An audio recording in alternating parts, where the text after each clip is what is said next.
What have you done? Kerrigan, the die you cast. This is the last day. Your swarm darkens the sky of any planet. Forget Minsk. Forget all of it. When we are done here, I will return to my people and accept their judgment. Command, we've found Kerrigan. She's holed up in a Zerg base. I made my peace long ago.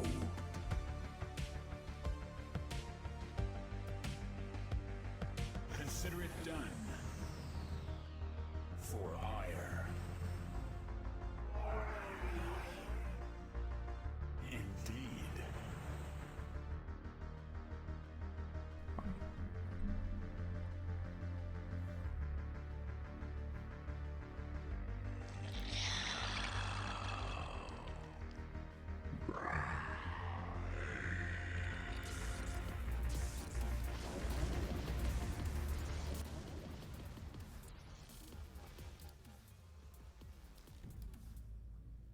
FSL Season 7 Playoffs is here.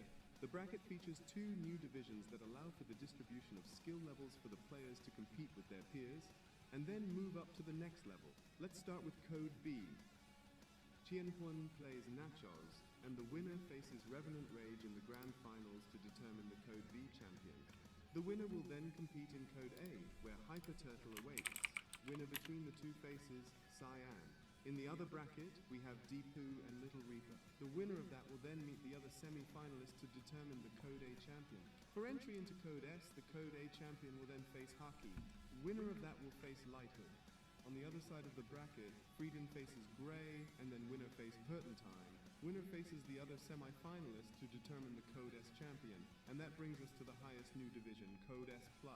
Winner of Code S will face Freedom. Winner will then face number 1, seed Dark Menace. On the other side of the bracket, Haruz faces Veils, then winner faces the defending champion Neutrophil.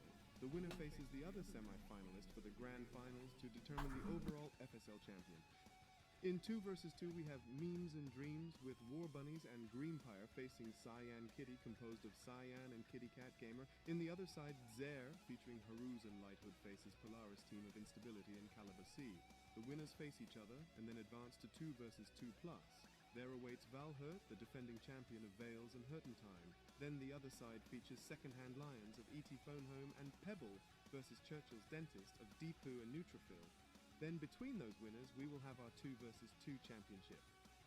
Let's go through the players and include odds to win it all numbers for fun. Starting with the toughest division, Code S+. In first place, the formidable Zerg Dark Menace has a 4-1 record, albeit not undefeated. Being in the top division means they have faced the toughest opponents. Their experience at this level should give them an edge. His odds to win it all is 22%.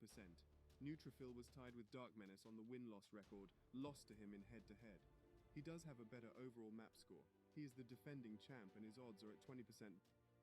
Veils the Terran was second overall last season. His rookie campaign was dominant.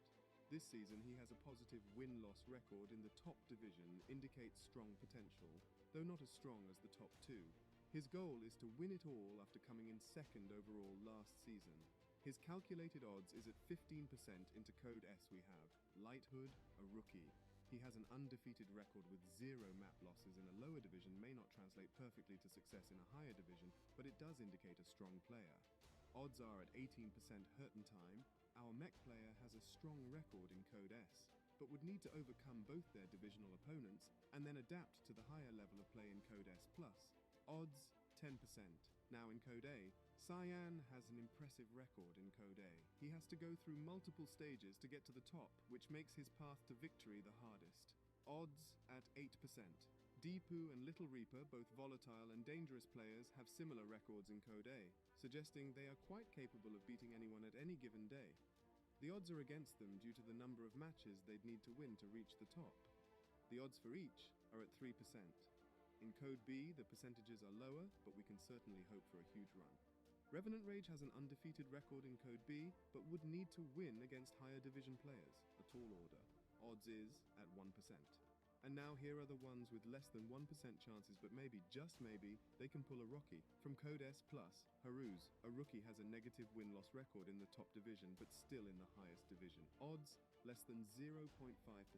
Meanwhile, the Terran player Freedom's record shows it would be a tough journey through the playoffs. Odds at less than 0.1%.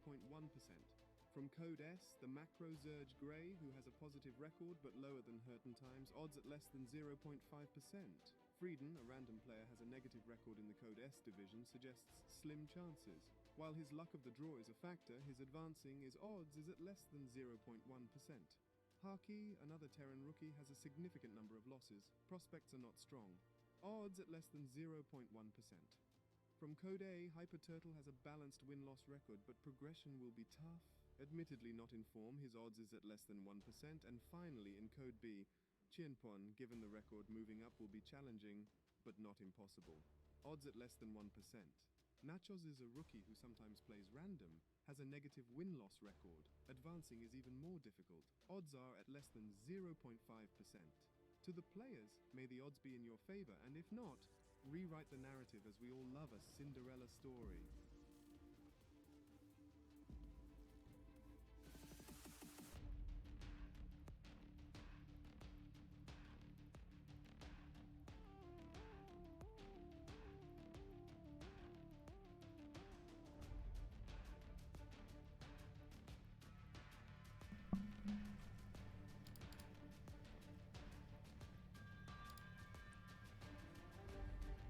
All right, we're live with the next day of playoffs. I'm here with your main host, Hyper Turtle. What's up, man?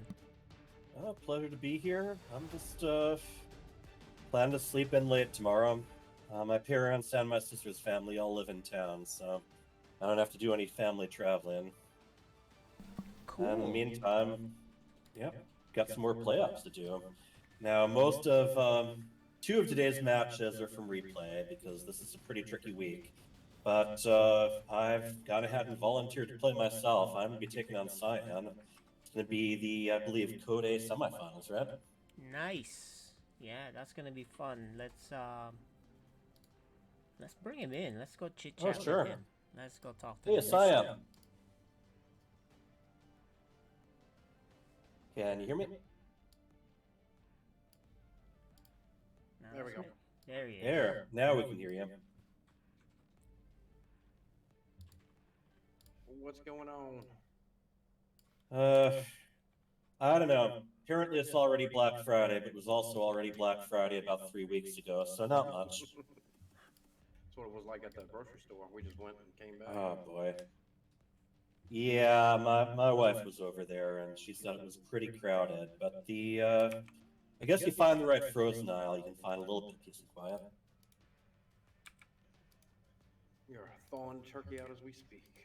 I believe it. Well, my sister's family is hosting, so yeah, we're still going to be doing some preparations, but we're a little bit off the hook. Yeah. Just me, Uber, and the kids, and that's it. That's all we're doing. Mm-hmm. So, you two, you ready for this match? Playoffs. No, not really. I mean, it's Thanksgiving week. Who's ready? Alright. I've been doing zero practicing because Call of Duty came out, so a lot of us have already switched over to that. Gotcha. Oh yeah, the actually an expansion from what I hear of it. I can't speak. I haven't been keeping up. It is a Modern Warfare 2 expansion, is what it is. Pretty Better much. graphics. Overwatch 2 all over again, but gotta keep up with all that gunplay. And if you follow The Office, you know that there's some room for, definitely some room for StarCraft at one Dunder Mifflin location and some room for Call of Duty at the other. Yeah, I've been trying to watch some of the Winter Masters stuff. So I've been trying to keep tabs on that and watch some of the builds and everything, but we'll see how all this goes. Yeah, well, I hear that Firefly really impressed, but he didn't quite make it. Yeah, he played really, really good. going to be interesting, and people are kind of settling in, where it's not all about what do you think of the new patch. It's just how have you been doing in general. Yeah. You know, things have more or less normalized. I don't think for much better or for much worse. Yeah, if I'm not mistaken,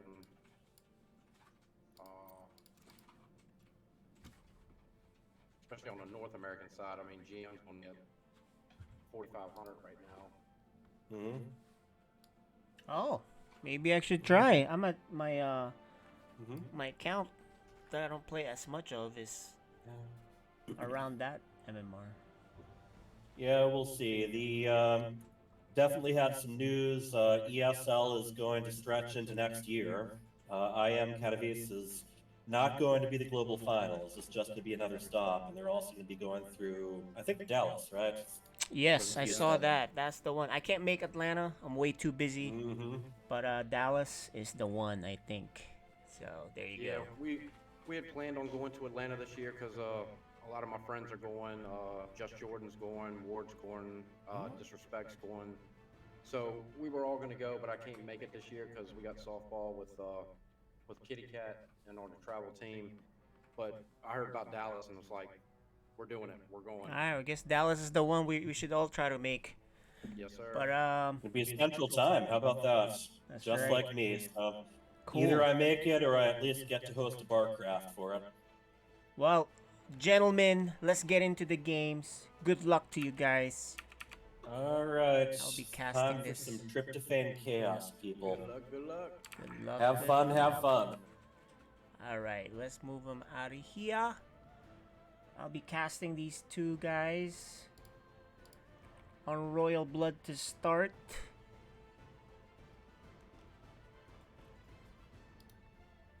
And it'll be a PVZ. Beautiful. Let us get going.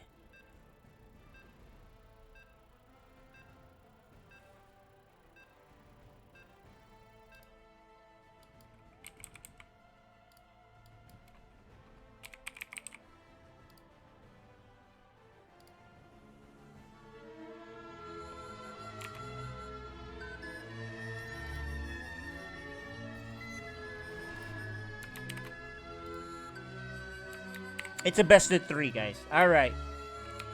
Top right, the Zerg player. Hyper Turtle. And in the bottom left, Mr. Protoss. Cyan. Low ground pylon. Is that blocking the Nexus? It's a little too close for my comfort. So, yeah, he's actually gonna pylon scout. Wants to make sure he doesn't get caught off guard with a 12 pool. The more notice for him, the better.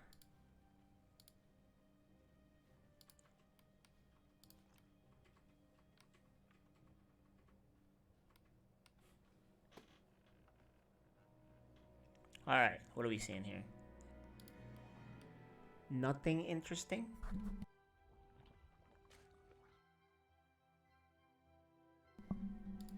Okay, the pool is just popping up now. Slightly... I mean, it is normal. It's a little later than my comfort, but that's just me. I think it's normal. No one is doing anything funky at the moment. Cyan's gonna hide his probe there, which is a great idea, but Hyper Turtle is aware of that. He's hyper aware, and he will push that guy out. Nexus for Cyan, and he needs to get that Cyber Core out ASAP. There you go. He's a little late on it, but he is watching there. There is no rush, so that's the good news. But, you know, timing-wise, he's a little late on it. Took about a few seconds.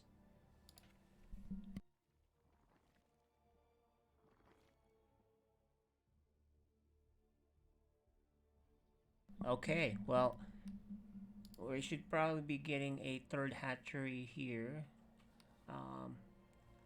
Unless, of course, he's two-basing them. 2 gates to close the wall. A stalker to start. No chrono.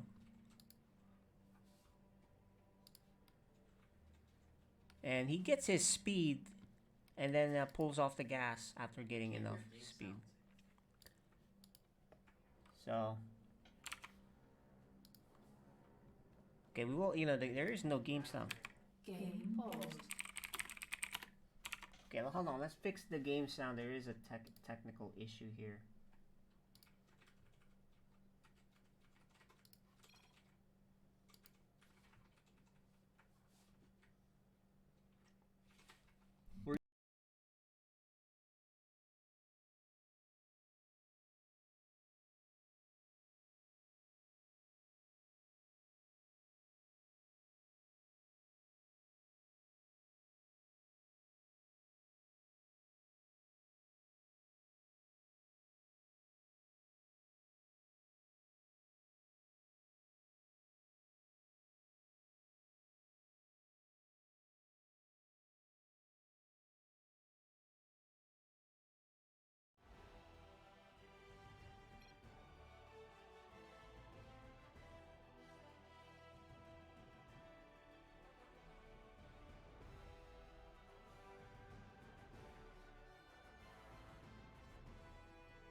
All right, testing 1, 2, 3.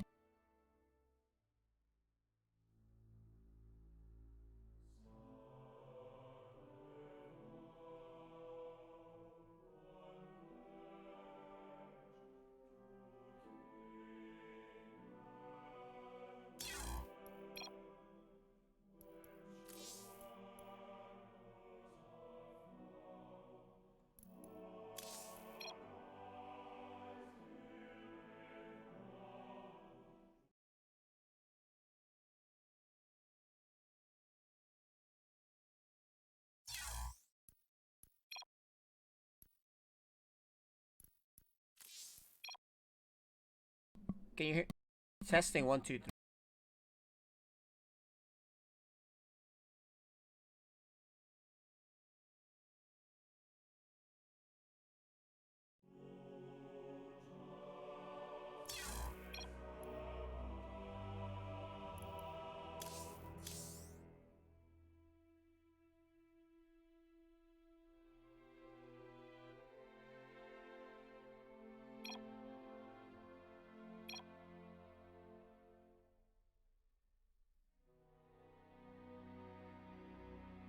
Game resumed. All right, we had some sound issues there for a minute, but looks like we're good to go.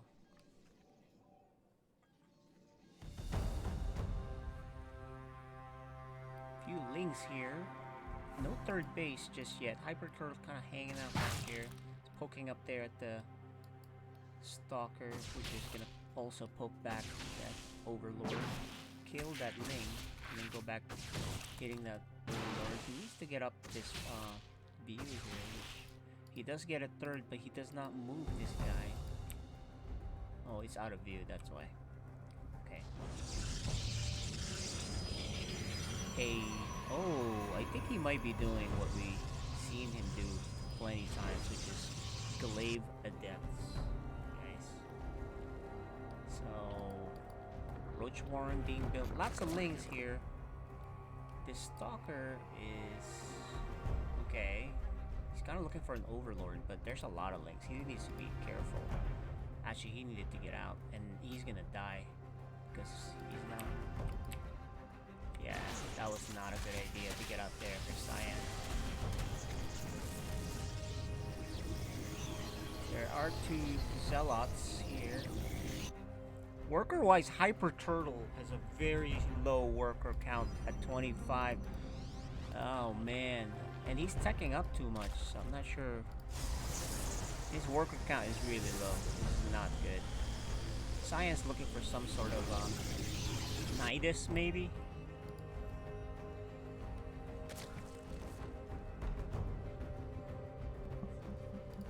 Okay, well. Hey, oh no, it's gonna be charged. It's not Glaive of Depth. But he's getting all this gas though, so it's a little weird. Because he has a lot of gas already. But he's still getting more gas. Getting the geysers.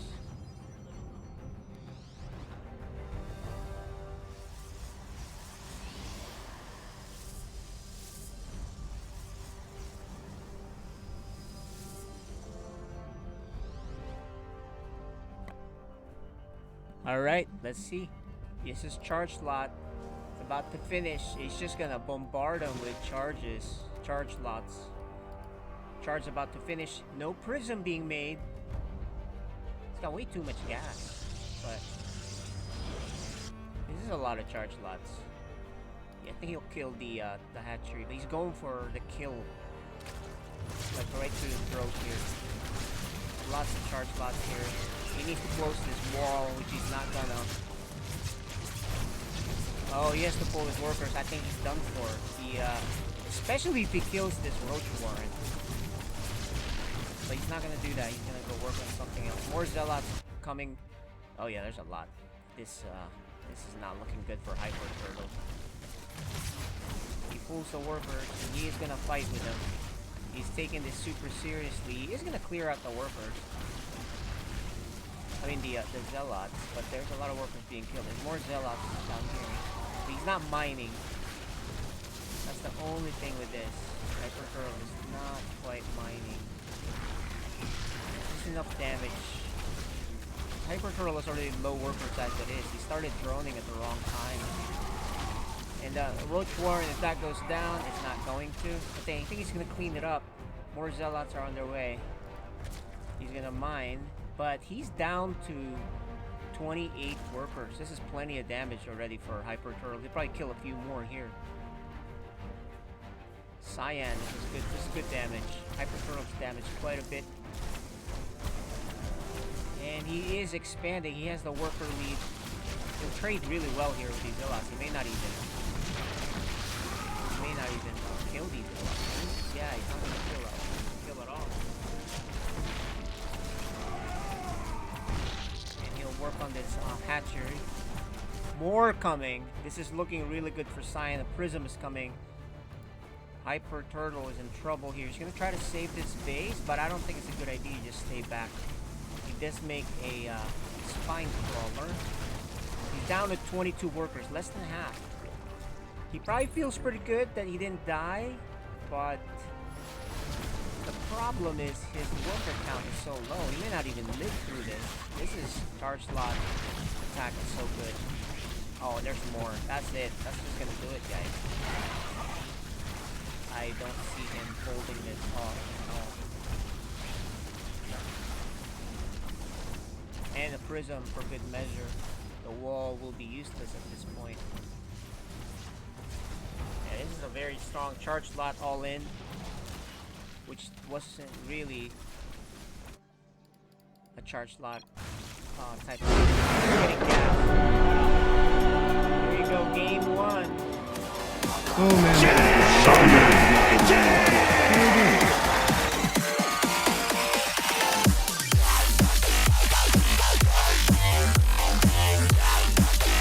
Game one.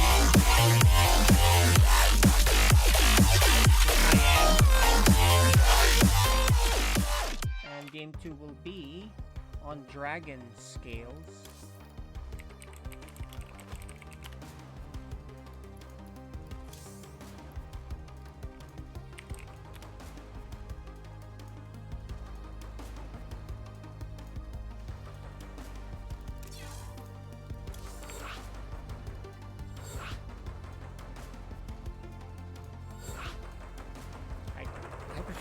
Trying to think of something there. His build wasn't that efficient though, because he was losing.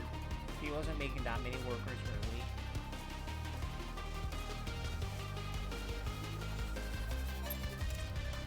So that's the problem with that.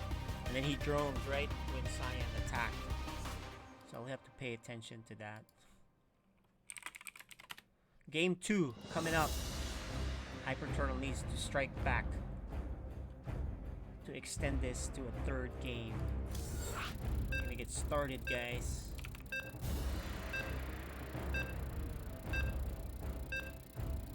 You are watching FSL Season 7 playoffs.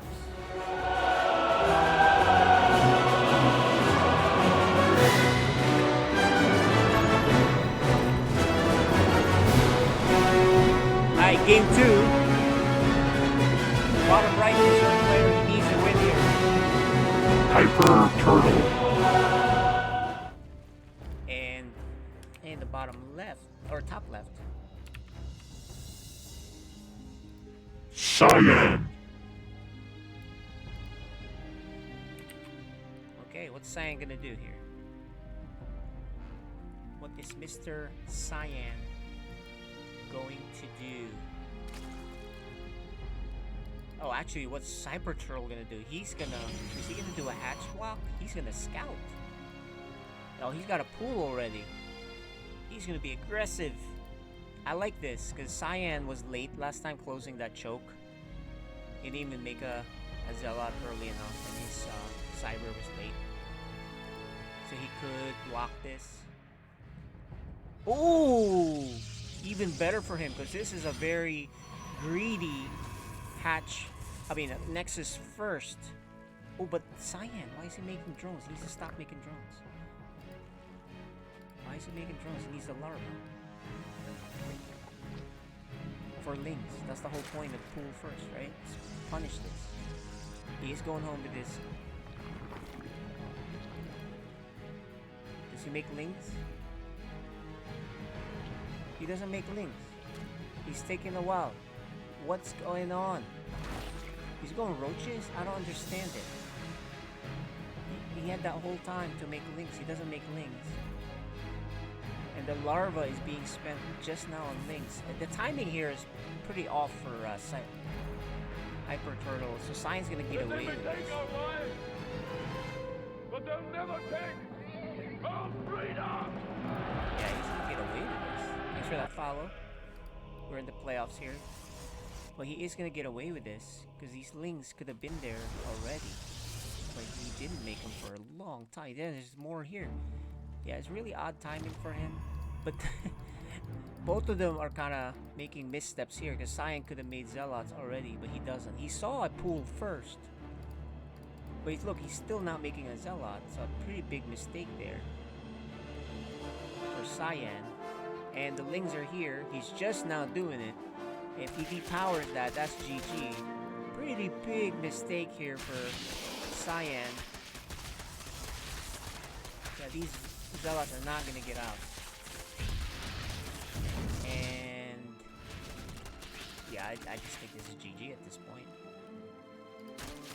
He's going to try to fight with these probes. I suppose he will win this fight, but oh, actually Hyper Turtle's misfighting here. He could have fought him a little better, but okay, I guess good drone drill, probe drill there, and he's gonna kill it off. This is a really funny match, because both of them are making mistakes, and it's evening each other's mistakes out, right? Cyan is gonna close the choke. He's like, alright, whatever, I'm just gonna close this. At the end of all that, Cyan has a 1 worker lead. More Lings coming, and looks like Hyper Turtle's gonna go for a Baneling bust. Speed's about to finish. He's making drones. And Hyper Turtle is... what's he doing? He just canceled that one. Well, he cancels the one that would have powered the other one. So, there's a lot of Lings here. It's a very dangerous time for... okay, he's making it depth. And he's gonna Baneling bust him. But there's not a lot of Lings behind this. They're behind. They're actually being rallied right here, which he should have been rallying it here. So it really just depends on how these Banelings hit. Twilight Council here for... oh, here it goes. And he's in. How much damage? Not a lot of damage. But there's more Lings. He doesn't close the choke. The choke, it is open. Cyan's 2 adepts are not gonna make it.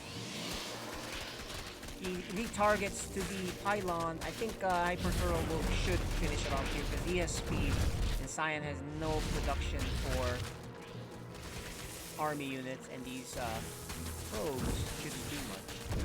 Good drone drill here for Cyan, but and that's just gonna do it. We're gonna tie it up. Hyper Turtle. We'll go Hyper Turtle with On to getting better.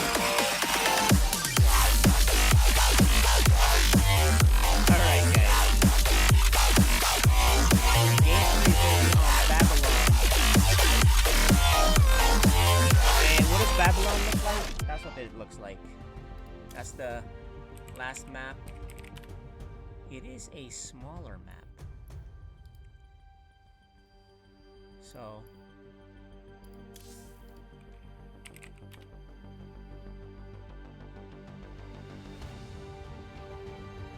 huh.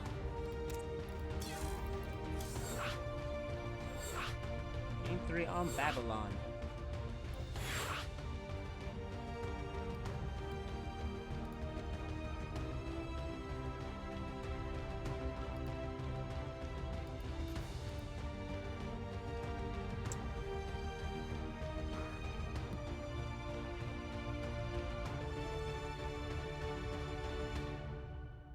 Alright, here he goes. So apparently I'm having mic issues.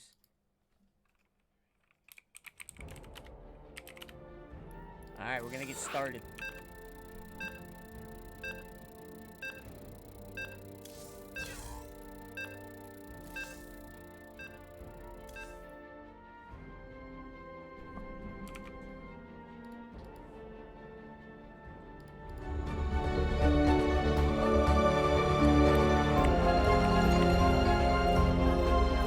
Alright, all tied up here.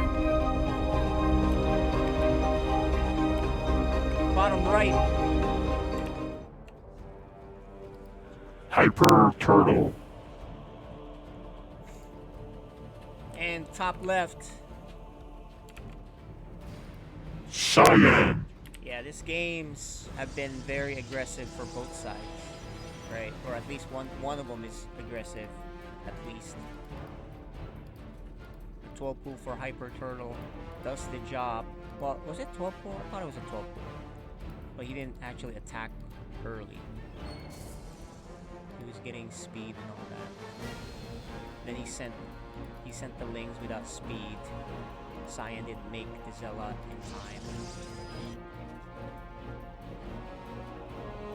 This time it's a hatch first for the Zerg.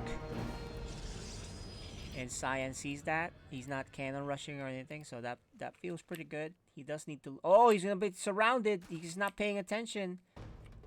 Oh, he does get away. And you know what? Hyper Turtle pulled away pretty fast. He could have probably killed that, but...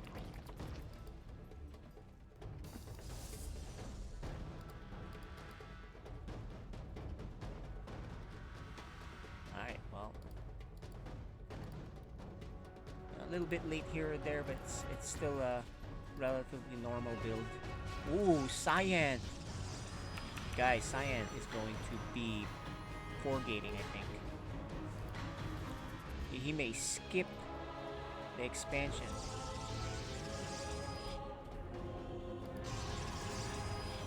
Will Hyper Turtle see that? He doesn't see the other pylon. It's just far enough away.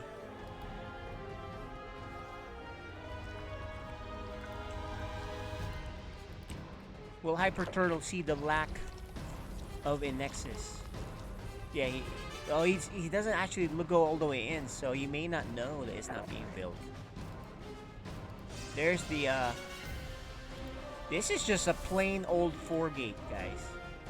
No second base. No expansion. So if you're Hyper Turtle, I don't think he knows there's no Nexus there. If he had known, you would have made spines by now. He might lose this Overlord to these Stalkers.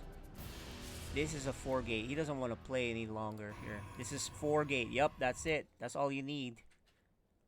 Oh, now he's going to see the lack of a Nexus.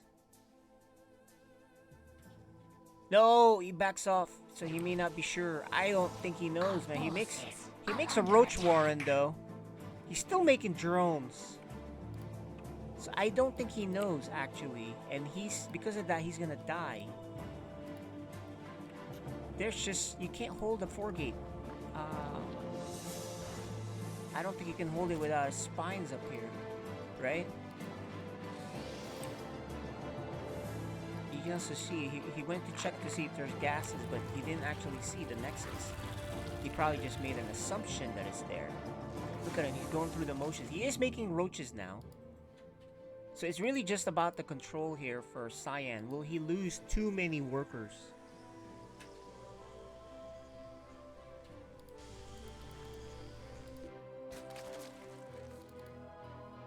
but I think I said that wrong.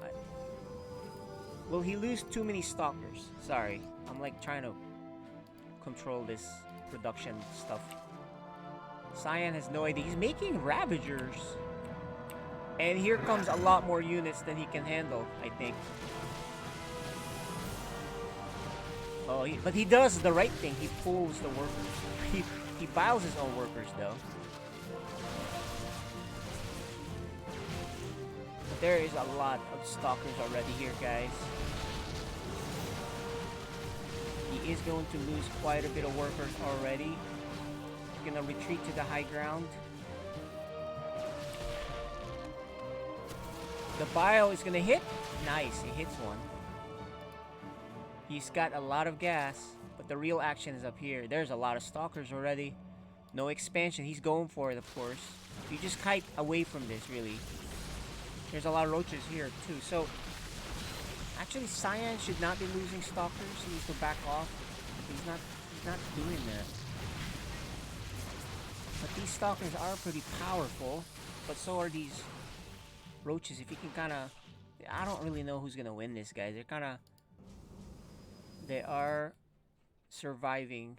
Well, Hyperturtle's surviving, and Cyan is not really being efficient with his stalker control here, or being correct with the stalker control. But is it enough? He is focused firing, and he backs off. He has the speed there. He has the speed advantage. He's killed a lot already, right? And this is what you're supposed to do. Just kind of keep kiting. Is he gonna expand? He's not expanding, so he's just gonna warp in more stalkers. Hyper Turtle has 2 Ravagers now. Cyan just takes a bile hit.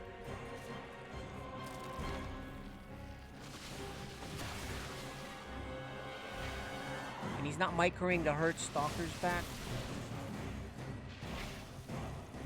But more and more of them are coming in. I wouldn't mind him making Azella, but his Cyan's mineral count is so low.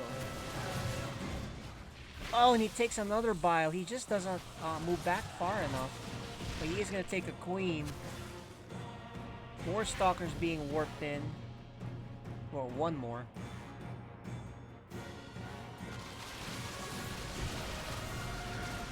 Oh, this is some miscontrol. Why is he going in? Oh, I should... But he is killing quite a bit of drones. Okay, so this is good. He's finally microing again. You know, this is actually playable for Cyan. No, but he's gonna give up. And that's just gonna do it, guys.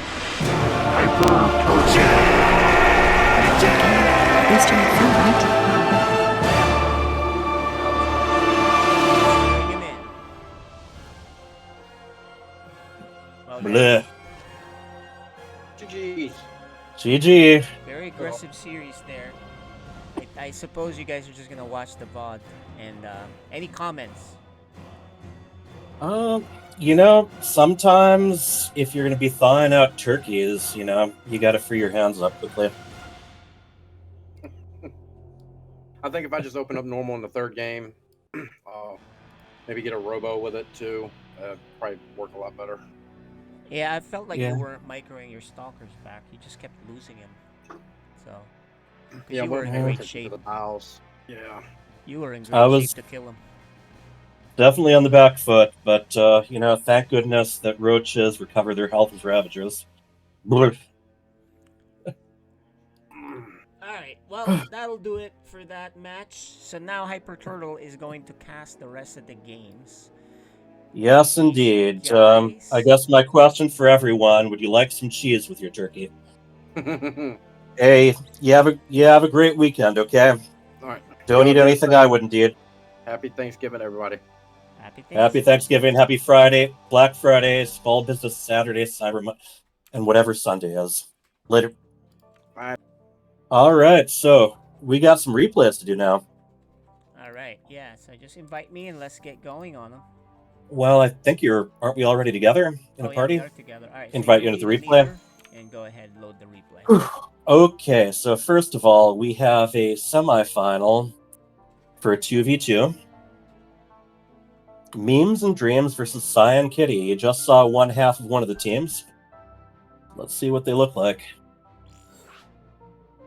Vales and I had a nice little, I guess Cyan 2, we're kind of debating, will we see carriers in this match? And if they do, will I be able to resist calling them flying turkeys?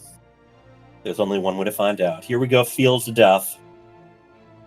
So there's a lot of room for shenanigans on this one, both aggressive-wise and also regarding economy.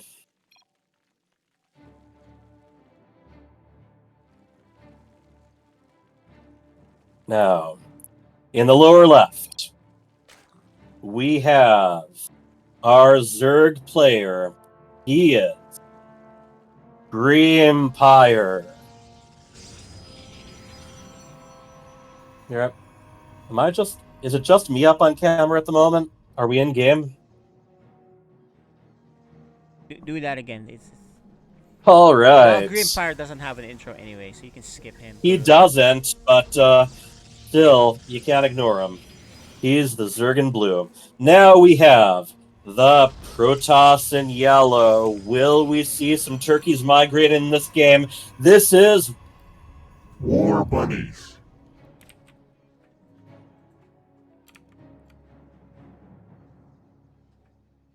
together. This team is called Memes, Dreams.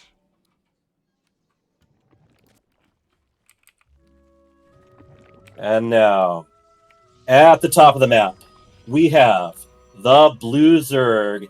She is Kitty Cat Gamer.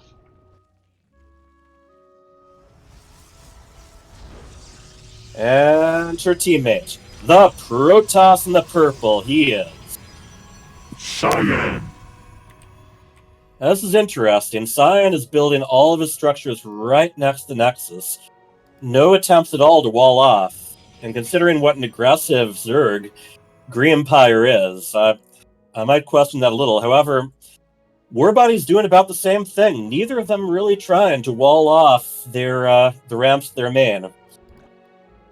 Empire is taking forward expansion, natural, as far as his next hatchery goes, whereas Kitty Cat Gamer is taking the easier to defend pocket. So we've seen some really crazy games on this one. We have seen some heavy-duty early attacks. We've seen people expand all over the place, and especially we've seen people take advantage of the size of this map, warping or dropping guys into those pocket areas left and right. So just because you can't get there easily by land does not mean that they're the easiest to defend. Cyan, this might tell us a little bit more about why he was building so close to the base. He has a proxy right next to Empire's second hatchery. Looks like he's going to be going Stalkers. War Bunnies, surprise, surprise, does have a Stargate in the making. Empire going with Baneling Tech. Right now, Empire and War Bunnies slightly ahead when it comes to supply, and they catch it. Before the warp gate is done, there's still about 25% left on that research, and I think this is going to get depowered and canceled almost right away. War Bunny's pitching in with a Stalker, but too little too late. That Stalker finds no leftover. And yes, I do plan to make a lot of references to Thanksgiving on and on and on until everybody hates me. Void Ray on the way from War Bunnies. Oftentimes he does like to do some Oracle for us. Now, Cyan still hasn't had a chance to expand. He is going heavy on those Stalkers. Might look familiar to people who just saw him proxying me. We shall see. Empire heavy on the Lings. And Kitty Cat Gamer moving into Lair Tech.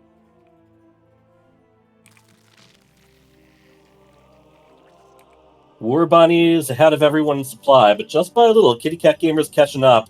But as far as economy goes, we have 3 bases and 2 for Memes and Dreams. But Kitty Cat, Cyan Kitty, yeah, they're settling for 2 hatcheries, 1 Nexus, And this is going to be as all in as you can get. Not a lot of defenses up here. I don't see any shield batteries. So they might be able to hit before War Bunny's fleet really gets going. Not sure how aware they are of this attack force. They're going to really have to surround with those lings right now. There is a battery going up, but it's way up in the main. And here we go. Stalkers hitting left and right, and roaches heading up behind them. Speed not done quite yet, though.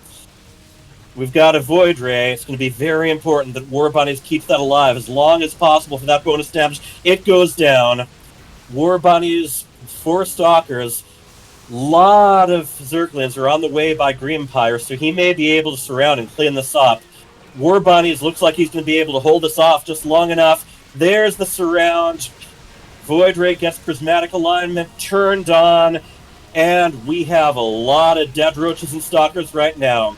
That second proxy pylon going down as well.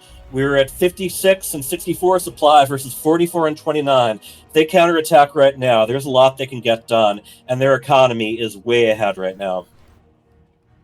Links around so good, oh yeah. Greenpire is quite the terror. Early on, and honestly late as well. He has carried me to many a team win, and he's carried Bunnies as well. Meanwhile, as expected, Bunnies standing back, building up, while Greenpire goes for the contain, making sure that they stay on the number of bases they've got. I think they're going to be able to defend the top of this ramp pretty well, but still, no expansion for Cyan. And no real tech and go. Okay, there we go. There's the expansion in the pocket. And we have Zerglings peeking all over the map, making sure that there are no hidden bases for them to take advantage of. War Bunnies has taken his 3rd expansion. He has, more Void Rays on the way. So far, regarding my conversation with Vales, we do not have any carriers just yet. And here we go. Zerglings chewing down the rocks, making sure that the Naturals have more than one avenue that they have to defend. Greenpire adding Roach Tech, and I think just getting Lair now.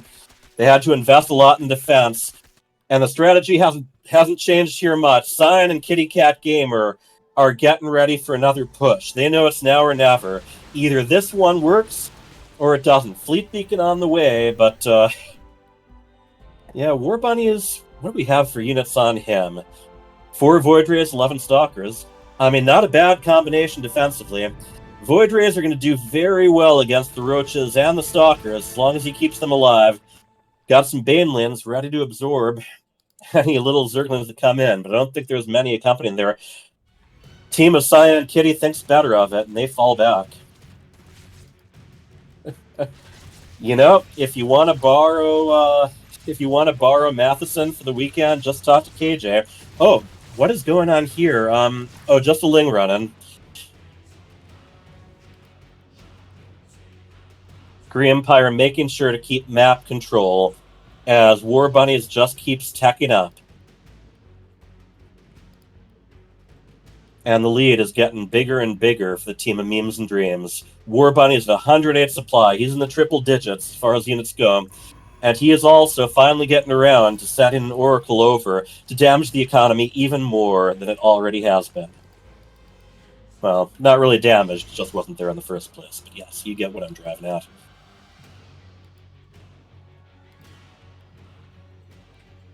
And here we go. Oracle coming in. I'm trying to think of a Thanksgiving Day analogy that works for this, but I am completely at a loss, but a lot of probes do go down. War Bunny's basically leaving that Oracle alone, just shift-clicking between workers. Kitty Cat Gamer doing pretty well keeping up with supply, but the thing is, Zerg needs a 3rd. She is taking a gold, first gold that's being after. And these Zerglings aren't going to do too great against the Roaches and the Stalkers, but he does have some Roach Ravager of his own to back it up. And there we go. 2 carriers just about to pop out. That is our turkey dinner, ladies and gentlemen. There is nothing more golden plump. than some carriers. The flying stuffings. The stuffing is the interceptors. They're constantly launching stuffing. And here we go. I'm curious. I believe these. This is more of a harassment force. These Zerglings going in to see if they can kill some workers, since the army is out on the map right now. And the team of Cyan Kitty just can't afford to lose economy right now. They're too far behind when it comes to bases and workers. And meanwhile, Cyan kind of moving back a little bit earlier. Kitty Cat Gamer unable to keep the armies together. I don't think they're going to have a tough time cleaning up these Zerglings, but the damage has already been done. The Golden Turkey Awards, by the way, is lovely series of movie books where they give awards to the most kind of entertainingly bad movies ever. And I am definitely going to be watching the Mystery Science Theater 3000 Turkey Day Marathon together tomorrow. That comes from right here in Minnesota, so Minnesota, birthplace of Minnesota Barcraft, Prince, Bob Dylan, and Mystery Science Theater 3000. Look it up, people. It's hilarious. So, I mean, aside from the harassment and the scouting, the team of Memes and Dreams is happy to just keep building up, keep upgrading. What do we got? We are at there's so much less information in 4v4, but I'll just check upgrades. Yeah, for flying units 1-1, War Bunnies also has +1 ground attack. And 2-1-0, +2 melee, +1 attack for Green Empire. And you want the upgrades on the other side. We've got Warp Gate and we've got Zerglin Speed. No armor attack upgrades. So, and Kitty Cat Gamer's main still not really, still not saturated again, and nothing mining from the gold right now. I mean, they've got a strong force, but not compared to their opponents. This would be a very intimidating force if we're just a little bit earlier, but they've lost a lot in each of these attacks they've done.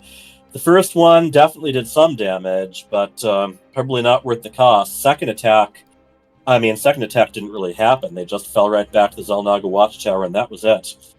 So, if you guys like roaches, and you guys like stalkers, here is your chance to see them in action.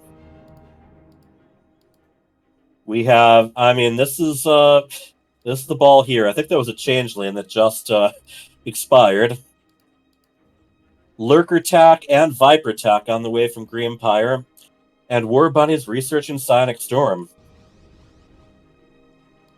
This is the thing. This army of theirs, after that first attack, just never has been where they want it to be. And we have a Nidus Worm. Like I said, this map, a very popular target, is right there in those pocket bases. And the thing is, there really isn't that much to begin with as far as workers for Kitty Cat Gamer anyway. Alright, the armies are clashing. Here goes your box art battle right now.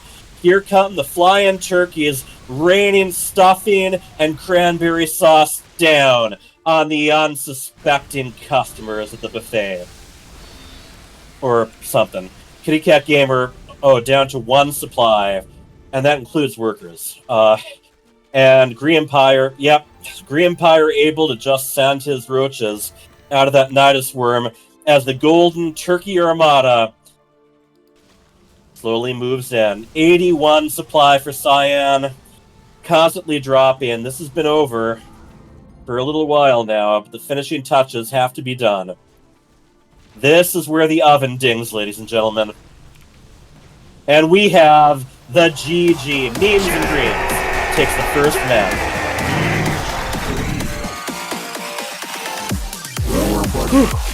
All right. Oh man, that was a good one. Obviously, Memes and Dreams, they took a nice lead, and they kept it.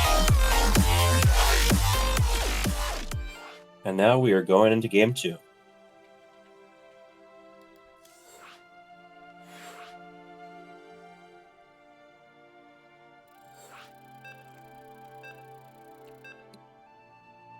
On the map of Reclamation.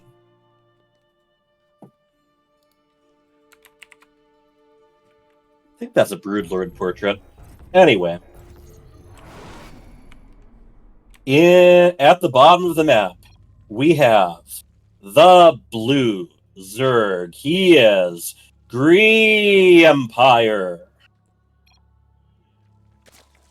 And his teammates, the yellow Protoss. He is known in this neighborhood as War Bunnies.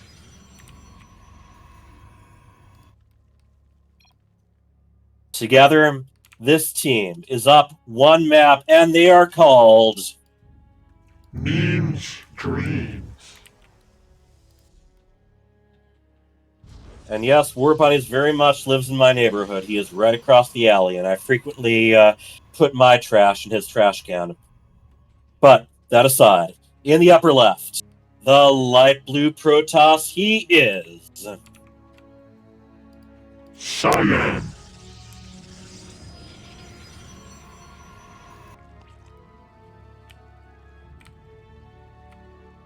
And the Zerg, wearing the Minnesota color of purple, she is Kitty Cat Gamer. And together, they are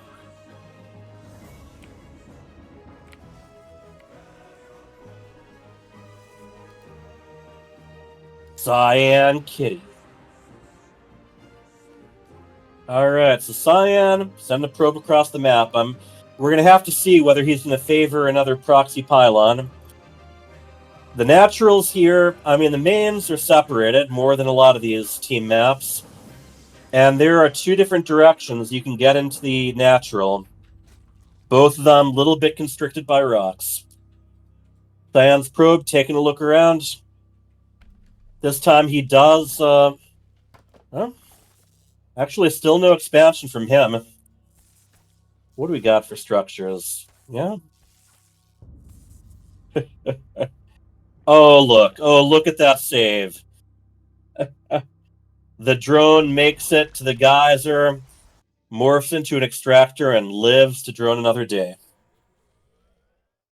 Empire has an overlord peeking around.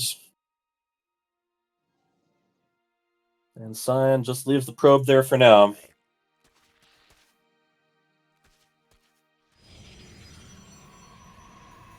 Second gateway has been... Okay. So Cyan going mass gateway. I think maybe Adept Tech here. I'm curious if he's going to be putting down a Twilight Council. Once again, yeah, still no expansion from Cyan. I think he wants to end this early, like other matches we've seen from this evening. Quick note, I think this might actually be the second map. The first map we're showing second. Doesn't really matter. We are not showing the third. I do know that. Oh. And Cyan adds a Stargate, too. Spoiler. I don't think it's a spoiler. We always have a third map set aside, whether it goes to that or not. Just to avoid spoilers, actually. I do not know whether this will go to Game 3.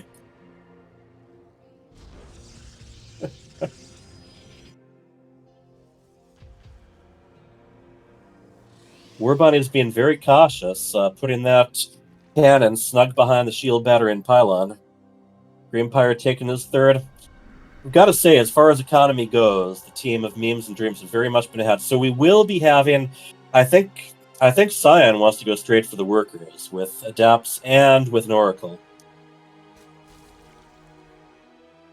Meanwhile, Warbunnies, though, has a very similar idea. Two Oracles heading in opposite directions right now. A lot of Zerglings, too, so I think the strategy of Cyan Kitty is very much to try to cripple the economy as soon as they can. Except the Zerglings and Adepts do not move ahead with the Oracle. Zerg are a little bit more tricky to harass with Oracles, since they've always got a queen nearby. Speaking of which, yep. They get a little bit of warning. Oh, and the Oracle, well, gets some Zerglings too. And I saw a Balin explode. Alright. Cyan actually gets some good kills. He has to make sure to stay out of range of that cannon, but that Void Ray might have something to say about it too. He does get the Oracle to safety. Meanwhile, War Bunny's Oracle is also nice and safe. And Cyan's Oracle got killed by the Void Ray. All right. There's some more Banelins. He has to see these entire... Oh, okay, he manages to keep fairly safe distance. Takes a lot of shield damage. Those Adepts do a bit of bonus damage against Zerglings. And Green Empire falls back with his. Oh, nice Banelin hit. And these Adepts moving forward. They're wasting a lot of hits on a structure they don't do a lot of damage against. But yep, that's exactly what they want to do. They want to snipe the Banelins before they get too close. More Zerglings on the way from Kitty Cat Gamer. Here comes the Void Ray. It doesn't have a lot that can shoot up, just that one Stalker. However, it's also kind of slow. This Oracle can do a bit of work too, though.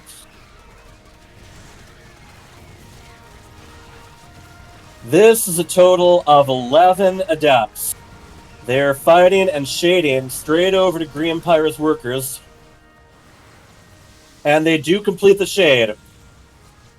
Couple of Void Rays are, able to attack with impunity, but they do not attack very fast. And these Adepts clearing out a lot of Zerglings, however, probably didn't get as many worker kills as they were hoping.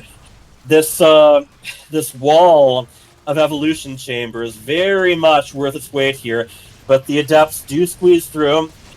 Still, they're constantly taking damage. Here we go. Cyan did take, he does have a natural this time.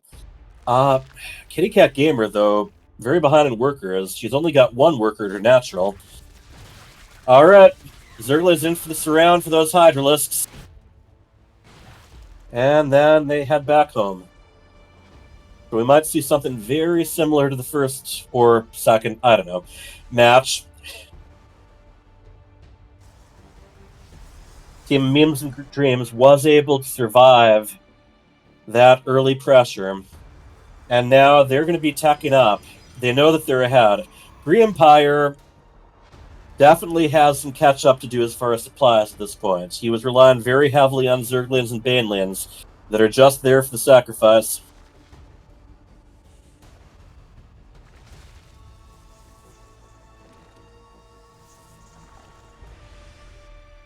And here comes that golden carrier in production.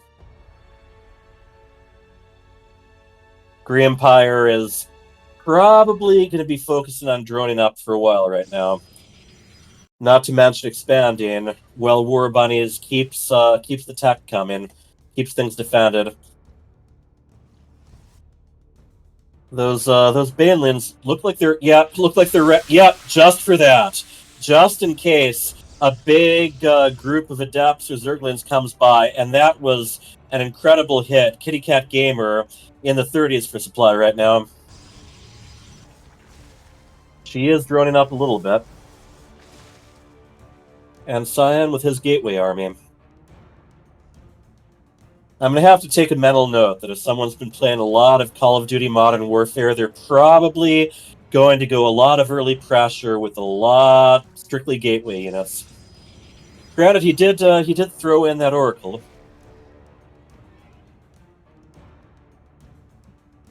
What do we have here?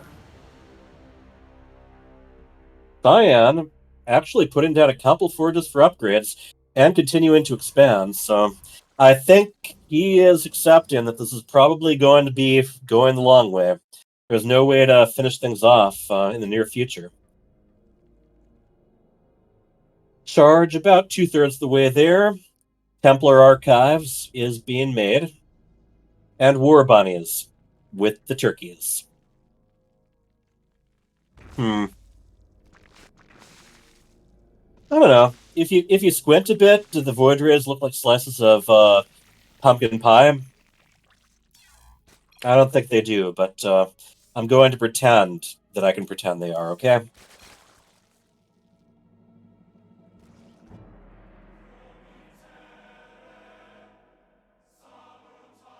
Kitty Cat Gamer definitely focusing quite a bit on Hydralisks. Hydralisks are good anti-air, they're not necessarily great. If they're going to be up against carriers, you really want Corruptors. Sometimes those Hydralisks just can't get close enough. And that Baneling does not connect, but it does at least get a look at what Kitty Cat Gamer is making right now. And I guess there's some more sound issues. Should I pause? Alright. Zealot harass, but they're ending up just tied up with those with that cannon, which has been recharged by that battery. Wonderful creep highway that has been made by Gree Empire. It looks like War Bunnies wants to see if he can get a little bit of damage done himself with that Void Ray Zealot army. And it's interesting. This time around, the team of Cyan Kitty definitely is putting a lot more focus on expanding. They were a little bit late to that, but still. Gree Empire is still playing catch up with his good friend War Bunnies. But still, I mean, he's ahead of both his opponents. Either or. Static Storm almost done. Meanwhile, Gree Empire, I mean, he's been pretty content to just stick with I mean, mostly Ling Bane. Still pretty frequently sending just one or two Lings or Banes over just to see what they're up against. There's no surprises on their side. Ooh, a Tempest for good measure. Being made by War Bunnies. And we have a lot of Ravagers here. Ling Bane Ravager. Can be a very effective combination. The Lings and the Zealots actually can do a great job just keeping the enemy army in one place while the Biles and the Baneling hits go down. They are coming straight in. War Bunnies and Gree Empire get a little bit separated. There were a decent number of Hydralisks before those Banelings came along. Storm's going down, but Storms aren't going to finish off those carriers. Cyan does have a good number of stalkers, but like I said, you're gonna fight carriers. A lot of time you just gotta go air to air. Playing catch up, yes, I have catch up on my turkey. I am not ashamed. We have the GG. The team of memes and dreams has taken the match. War Bunnies. Oh man, that was a good one, even though it did not go the way you wanted. Try again. Alright, so a lot of similarities between those two maps. Some very heavy investment into early aggression that didn't end up managing to finish the job. And then Team of Memes and Dreams just being able to build up, tech up, and eventually just make a force their opponent couldn't deal with. Alright, so we do have one more replay to go through tonight. And that is our Code S match, I believe semifinals. Gray versus Frieden.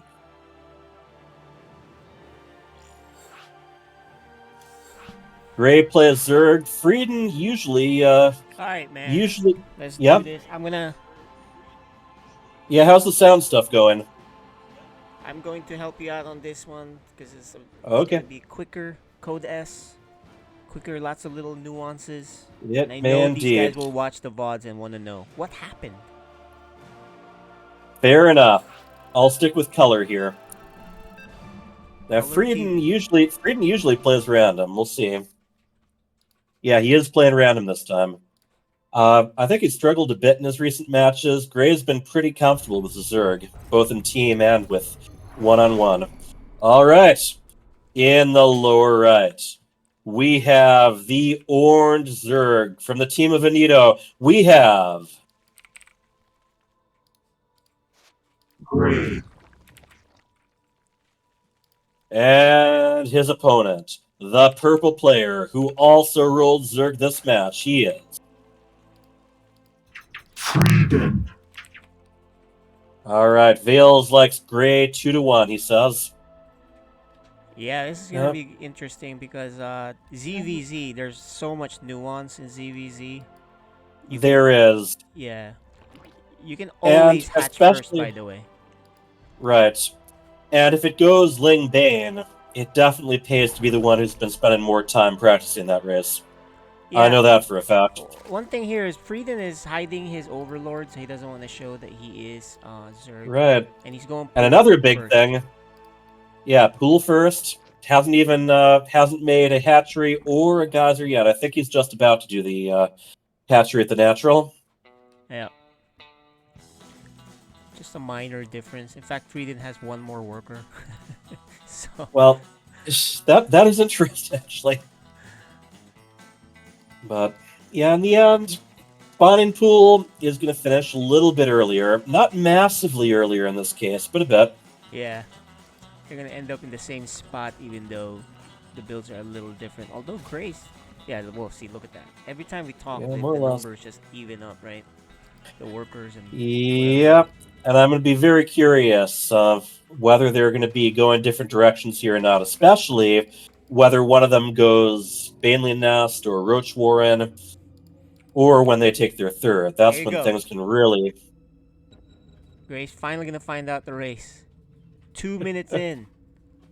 And the lucky winner is 204. Zerg.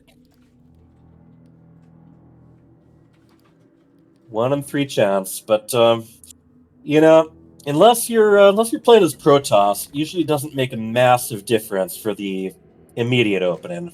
Yeah. Definitely different things you have to be on the lookout for. And this Overlord is juicy. I think Frieden's gonna go for it. Yep. It is going to be able to take advantage of the terrain a little bit. Anti-air range off of Queens is pretty far, so there it goes. Just a couple of Zerglings, though. And they're attacking the hatchery, not the Queen. There we go. Oh no, he needs And to fight. the Queen caught off creep and not attacking, just right-clicking around. That could be really costly if that Queen goes down here. It, man. Yeah, well, I don't. There's not enough energy for transfuse, but interestingly enough, it does make it out. Yeah, it wouldn't hurt to pull a couple of workers here, and we have Roach Tech. Now he knows. Up and moving. Yeah, they both know what they're up against, definitely. And Gray answering the call with a Roach Warren of his own. Neither Zerglings nor Banelings are particularly good against Roaches unless they have a huge number advantage. Gray is sending some more Zerglings over to see if he can do a little bit more work. I mean, he could definitely snipe a Queen. So here's the thing, right? Gray macros really well. I see this as if Frieden does not kill him soon, his macro engine is gonna explode. I mean, look at this. He's already up 8 workers. Definitely. Interestingly enough, neither of them have taken a third yet. And are those Roaches? I don't know what those Roaches are up to. Whether they're moving out or whether they were just defending the spot that he was going to put a third down on. No. Yeah, I think he was looking for Lings or something. I'm not sure, but. Yeah, well, there they are, just a little bit late to the party. But he should get going. He should get going. Frieden doesn't. Yeah, exactly. He doesn't have any workers on his expansion. I don't think. Well, 2 of them, I guess. He's so far behind in workers. All right, there we go. And yeah, I mean, the Lings didn't get much done, but they got something done. Now, here's where things are going to get interesting. Yeah. This is what Frieden's been building up to, a big early Roach push. Yeah. And he's all Roach Ravager push at that, right? Oh, yeah, but his Ravagers are staying behind. He doesn't know because he's expanding. Yeah, I think those Ravagers weren't clicked again after they hatched, but they're catching up. And here we go. Zerglings on the way from Frieden. You know, they can definitely make their way across the map a lot faster. A lot of Zerglings being worked on. Now we do have one Spine Crawler here. That could potentially be biled down pretty quickly. Yeah, Frieden is taking a bit of time. Now Gray is able to make his own stuff. Right. He's going to want to be very careful in here, and he's going to want those Queens ready. Oh, I don't think either of them have enough for Transfute yet. Great choice to bile the spy crawler. Exactly. It's not really gonna move, right? Unless Yes. it's quick.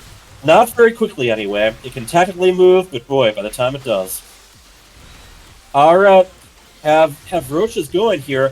Frieden is definitely taking advantage here. Workers do get pulled. Beautiful biles there. Yeah, I think Mineral Walk may be out there. Look at the micro here. So here's the thing that Frieden has the advantage. His micro and his execution is really good, right? He may not. He's macro moving a and all lot that, more. Yeah. And despite having Ravagers, I don't see a lot of biles coming out right now. We do have the reinforcements for Lings, but just like I said, Lings are limited of use against roaches, and we have some that are just sitting there attacking that evolution chamber. That's not where he wants them. Yeah. And when all is said, Yep. He did a lot of damage though, but then look at Gray catch up in workers just like that. Because he was exactly. down. He was down like 21 to 32 workers. Now look at him. Yeah. And Gray also had an army supply right now. Yeah. So Gray taking the expansion. Frieden going for lair attack. Well, also taking the expansion too. You know, this is perfect to see what's more important, microing so much or macroing, right? And so you can see that on display here. Yeah, I've been playing a lot of Zerg this season, and I gotta say, macroing is unbelievably important because otherwise you don't have anything to micro with. Yeah. It all depends, but it's tricky. I mean, even though roaches are pretty A move, there's turning them into Ravagers to save their lives, there's putting the biles down, there's getting out of the way of your opponent's biles. Yeah, and Frieda's not very active. He could have killed this expansion with his Lings and get out. I don't... Does he... So, He knows about it, doesn't he? yeah, he does. Let me see. That's why he doesn't know, but he should have been active, right? Yeah. Well, we saw Greenpire in the previous match. And now He always had at least a couple of Zerglings wandering around. Yep, it's too late now. Now he has to Yeah, run it away. completes. The reinforcements are here. But Frieden has more Ravagers joining the group here. He's gotta be Just careful. got to remember to use them. Well, he's gotta be careful where they go. Look, one of them. Yeah, is these guys are kind of on their own, aren't they? And Although, Ravagers you not know, good, man, on their own. No, it did kind of work out. He got a bit of a surround, but So, yeah, Gray the is still surrounding getting move. the. Yeah, he's coming out on top here. And Gray's supply advantage just keeps rising bit by bit, especially when it comes to army. Yeah, but you know, Frieden within striking distance of the worker count, so not bad for him. Nope. Frieden isn't doing bad, and he's definitely getting damage in. Just not enough to even things out. Alright, like well he this knows these combination guys are friend. coming.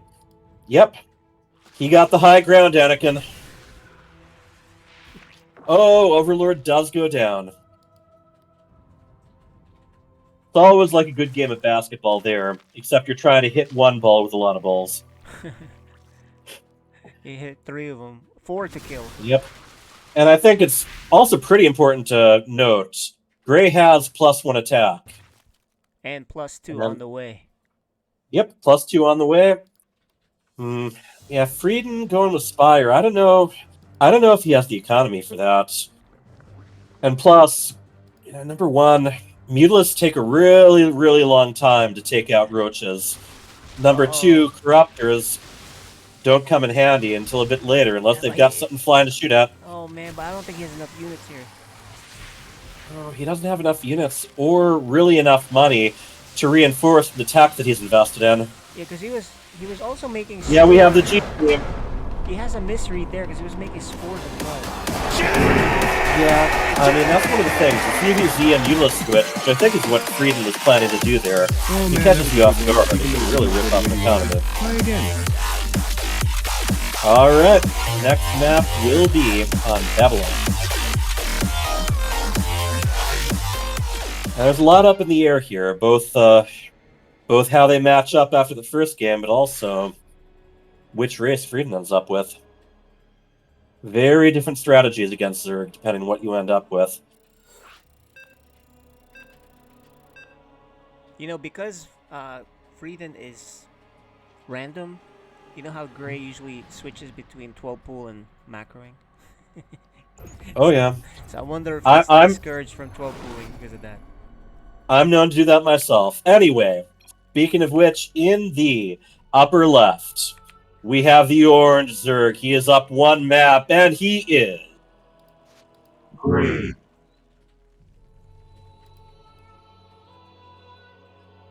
and his opponent, the purple player, protecting Protoss. He is. Freedom.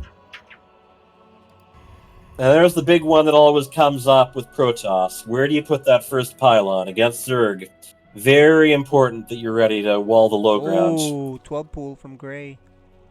Yes, indeed. Now, it's going to be a He lot doesn't relying care. on how quickly he gets the wall up properly. Yeah, you know, he's just gonna. See, this is what I was saying, right? He either 12 pulls or macros. I guess he doesn't care if you're I've random or not. He's gonna 12 pull. that's kind of where I'm at too, especially if I lose the previous match. But in a best of 3, yeah, one macro game, one rush. It makes sense. Just kind of hit them with a jab before you hit them with a roundhouse, right? So here's the thing, right? Frieden did not scout, so he doesn't know No. it's coming. So he better make that He did probe not right scout. away and the wall. Yeah, he needs second as soon gateway, as and he it's needs a done. probe. Yeah, he needs a probe, and he needs to be ready to put that cybernetics core down too. Let's see if he makes a zealot, because he's not taking into account that, because you don't normally do that. Yeah, he's flying blind right now. Last match, he was. Oh, he is making a zealot. Nice job. He had quite a bit of map presence with those overlords, but not so much right here. Okay, he's gonna see. Oh, he sees. Right. Is he looking? this- Because Gray was looking. Right. Gray was looking. Yeah, I don't think he was looking. And Gray now knows what he's up against, but he can get those Zerglings right past Oh, and he start was looking. chewing up Nice that job. pylon. Frieden was All right, looking. first thing I'd like to see him do here is put down another pylon, just in case. Yeah, he's trying to cut off the reinforcements. Nice job Right. with the shield battery here. And the Zealot does pretty well. No, Paired in with does those he not have enough? probes. There's just Yeah. a lot of lings here. I was just gonna say, a really good tactic is to just stop attack. Oh, And that's just enough gonna about do it. tactics. We have the GG. Great moves Good game. Yeah. At least you had fun, right? You know, that's for not scouting, I guess, right? You kind of have to, and the wall could have been a little bit better, right? And let me correct myself. Semifinals. Semi- The winner. So Gray will be taking on Hurtentime. I will be going on to the Code A finals to take on Deepu. And in 2v2, we're going to have in the grand finals Memes and Dreams. Oh, cool. Let's see, Memes and Dreams against. Oh, this hasn't been updated.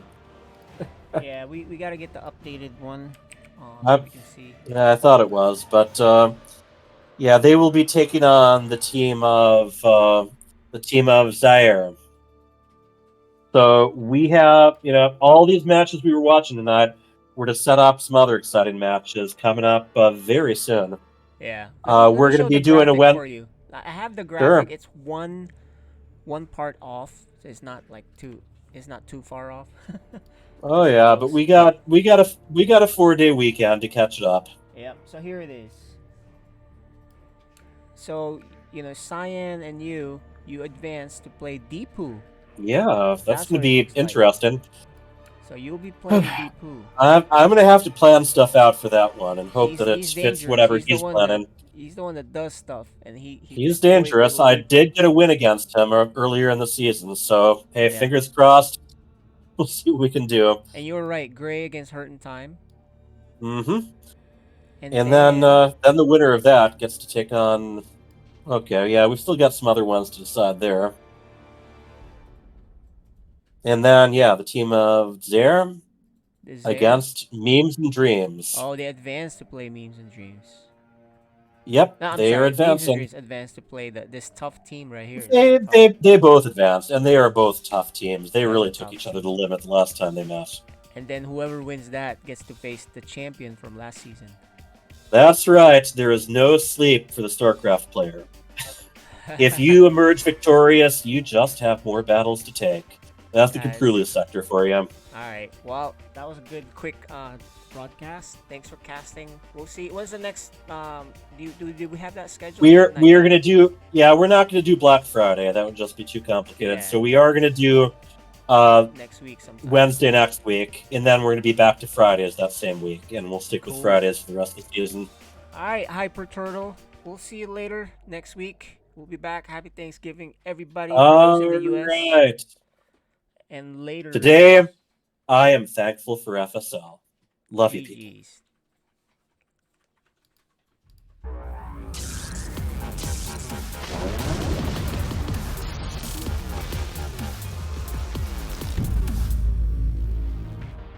Sarah, what have you done? Kerrigan, the die is cast. This is the last day. Your swarm darkens the sky of any planet.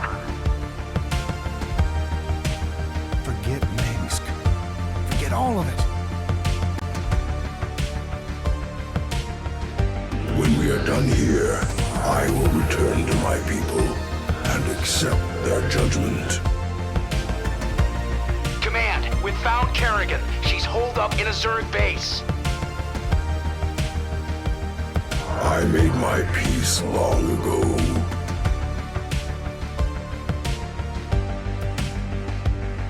Consider it done. For hire. Indeed.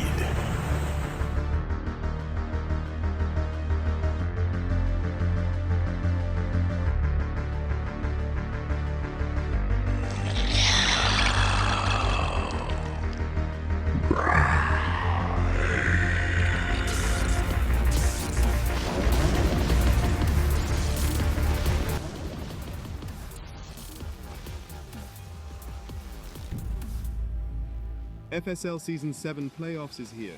The bracket features 2 new divisions that allow for the distribution of skill levels for the players to compete with their peers, and then move up to the next level. Let's start with Code B.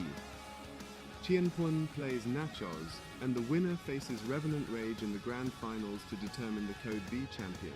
The winner will then compete in Code A, where Hyper Turtle awaits. Winner between the two faces, Cyan. In the other bracket, we have Deepu and Little Reaper. The winner of that will then meet the other semi-finalists to determine the Code A champion. For entry into Code S, the Code A champion will then face Haki. Winner of that will face Lighthood. On the other side of the bracket, Frieden faces Grey, and then winner face Hurtentime. Winner faces the other semi-finalists to determine the Code S champion, and that brings us to the highest new division, Code S+. Winner of Code S will face Freedom. Winner will then face number 1, seed Dark Menace. On the other side of the bracket, Haruz faces Veils, then winner faces the defending champion Neutrophil. The winner faces the other semi-finalist for the grand finals to determine the overall FSL champion. In 2 vs 2 we have Memes and Dreams with War Bunnies and Greenpire facing Cyan Kitty composed of Cyan and Kitty Cat Gamer. In the other side, Zaire featuring Haruz and Lighthood faces Polaris team of Instability and Caliber C. The winners face each other and then advance to 2 vs 2+.